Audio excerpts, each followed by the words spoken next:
अभियुक्त घर आगे बाजिला डेंगुरा लागिला लटका। भुवनेश्वर नागेश्वर टांगी फेरार अभियुक्त घरे लटका लगाई पुलिस।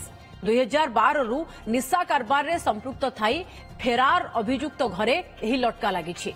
2013 रे पारलाखेमुंडी कोर्ट अभियुक्त विरोध रे वारेंट इश्यू करथिले। 30 दिन भितरे हाजर न हेले बाज्याप्ति हेबो संपत्ति। अभियुक्त घर आगे बाजिला डेंगुरा लागिला लटका। भुवनेश्वर नागेश्वर टांगी फेरार अभियुक्त घरे लटका लगाई पुलिस। 2012 रु निशा कारबार रे संपृक्ति थाई फेरार अभियुक्त घरे यही लटका लगी। 2013 रे पारलाखेमुंडी कोर्ट अभियुक्त विरोध रे वारेंट इश्यू करथिले। 30 दिन भितरे हाजर न हेले संपत्ति बाज्याप्ति हेबो। चंदन पाइकराय सहयोगी अधिक सूचना पाई आम सह लाइव रहिछंती। चंदन, राजधानी भुवनेश्वर रे आज एभली देखिबाकू मिलिछि एवं डेंगुरा बाजिछि, लटका भी लागिछि। ए अभियुक्त किए? ए पूरा मामला कौन थिला?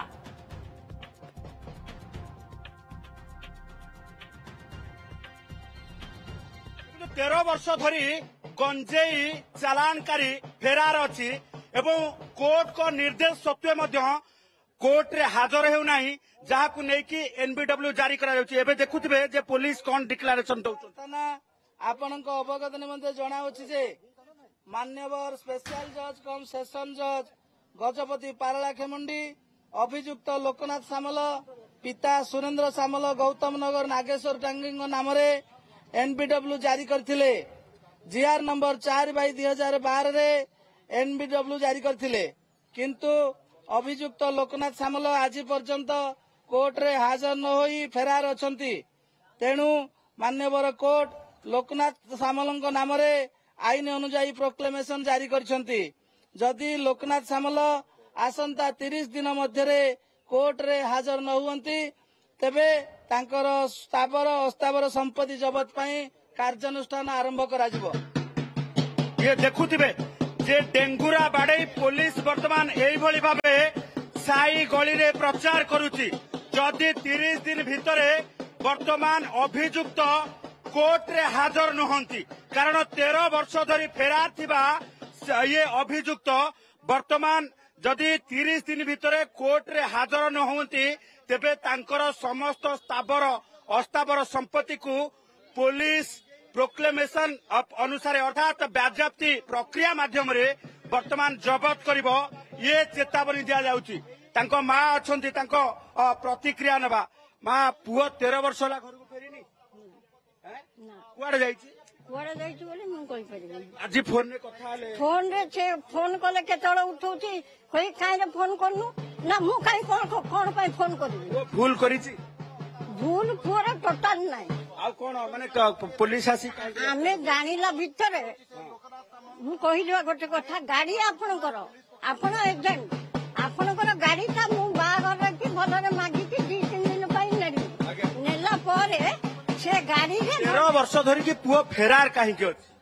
से यही घटनारू से गाड़ी की नहीं किछ माने व्यापार कले आरो गाड़ी बोली आरो गंजई आरो गाड़ी ये व्यापार करती बोली कहले। पुलिस जाई कि तो कोर्ट रे सरेंडर होई कि कथा कहि परथांता पुओ से सेटा कहूनी मु कहती तू जदी न कहबी तू आसे मुंडी भी तो संगे रे।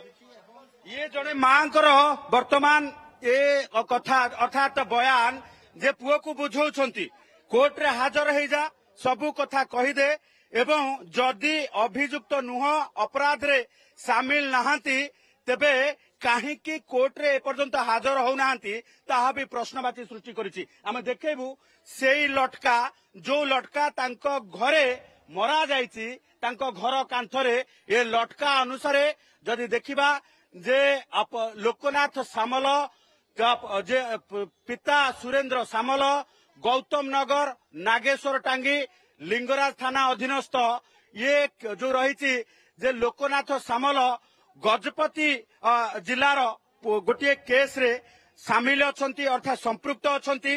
2012 रे गंजेई चोरा चालान करुथुबा नै पुलिस तांको नारे मामला रुजु करिछि, किंतु 2012 ठारू ये 13 वर्ष हो गलानी लोकनाथंकर कौनसी प्रकार पत्ता अता नाही। लोकनाथ अंतर्ध्यान तेबे लोकनाथ अछंती कोठै काहे कि कोर्ट को बारंबार निर्देश सत्वे नोटिफिकेशन सत्वे सी हाजर हेउना एबे कोर्ट कड़ा पदक्षेप नहीं कारण निशा बेपारी को मात दिया निशा बेपारी को कौन प्रकार छाड़ दिया नहीं ये भित्तिरे कोर्ट वर्तमान निर्देशनामा जारी करिसंती जदि 30 दिन भितर कोर्ट रे लोकनाथ सरेंडर न करंती तेबे तांकर स्थावर अस्थावर संपत्ति को बाज्याप्ति कराजिबो।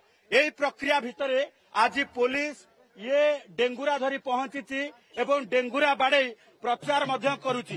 तेणु ये देखुथिबे जे डेंगुरा बाड़े साई पड़िशा गाँ साई भाई समस्त को जणे दिया जाउची जे पलातक लोकनाथ जदि 30 दिन भितर कोर्ट रे हाजर न हुंती तेबे तांकर स्थावर अस्थावर संपत्ति को बाज्याप्ति करिवो पुलिस कोर्ट कर ये निर्देश रही।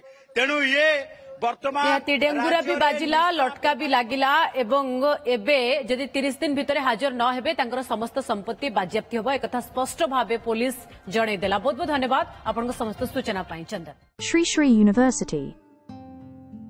Admission open.